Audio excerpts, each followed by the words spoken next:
Hello, welcome to Oxford Heirlooms. In this video, we'll be doing the final touches on the little bonnet. Now, I've done a little bit of prep work ahead of time to kind of get me ready to do my final details. I have cut 4 pieces of 1/4-inch silk ribbon that are 12 inches long, and I've got 2 pieces of 5/8 inch light blue silk ribbon that are 18 inches long. These 4 pieces will be for the 4 back corners, and the 2 5/8 inch pieces will be for the 2 front corners. Now, I'm going to be using a milliner's needle to sew this on, because the front pieces, I'm going to sew them on with bullion roses. And I'm using a number 7 needle, which is the smallest needle in that package.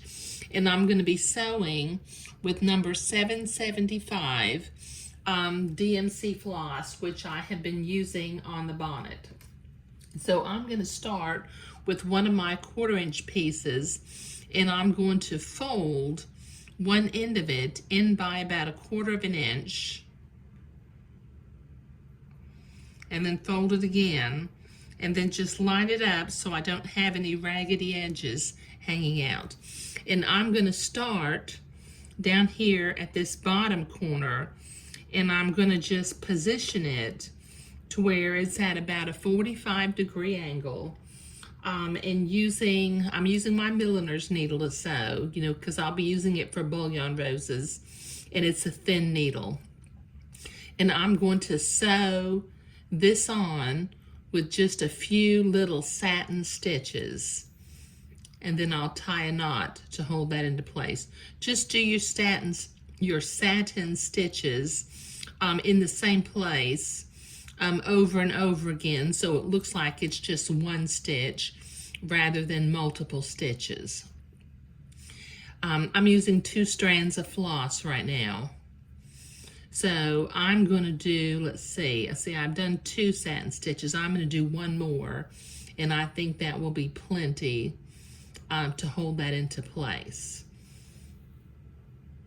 Okay, so I'm going to tie that off, and then I'm going to move around to the back corners of the bonnet and continue to sew satin ribbon at a diagonal at each of these other 3 corners. So this will take me a minute to get this 1/4-inch ribbon sewn on. I'll be right back. Okay, I've got all 4 of my little 1/4-inch pieces of ribbons tacked on to the back corners, and as you can see, I tacked it on with just a little satin stitch, 2 threads, and I think I did 3 stitches at each corner to hold that into place. Okay, now I've got my milliner's needle loaded up with 1 strand of blue floss now, and I'm going to take the 5/8 inch piece, fold it down by about 5/8 of an inch, fold it again, and just tuck the end in so that it's nice and neat and I don't have a raggedy edge hanging out. I'm going to finger fold that, and then I'm going to line it up at this front edge at about a 45-degree angle from that front corner of the entree. Now, using 1 or 2 little satin stitches, I'm going to begin in the center of the ribbon, and I'm going to tack this in place using a couple of satin stitches, because in a minute I'm going to come back and create a bullion rose on top of my satin stitch, but I need to hold it in place before I start the bullion knots. Okay, so I've got 2 little stitches in here, and that'll hold it in place.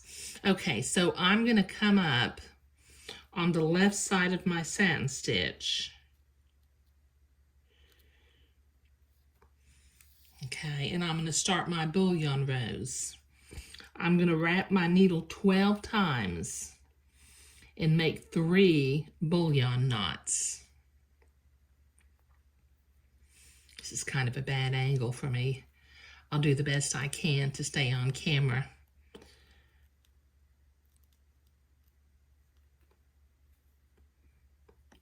Okay, so I'm going to wrap my thread 12 times around my needle. 1, 2, 3, 4, 5, 6. 1, 2, 3, 4, 5, 6. Okay. And then create the first bullion knot.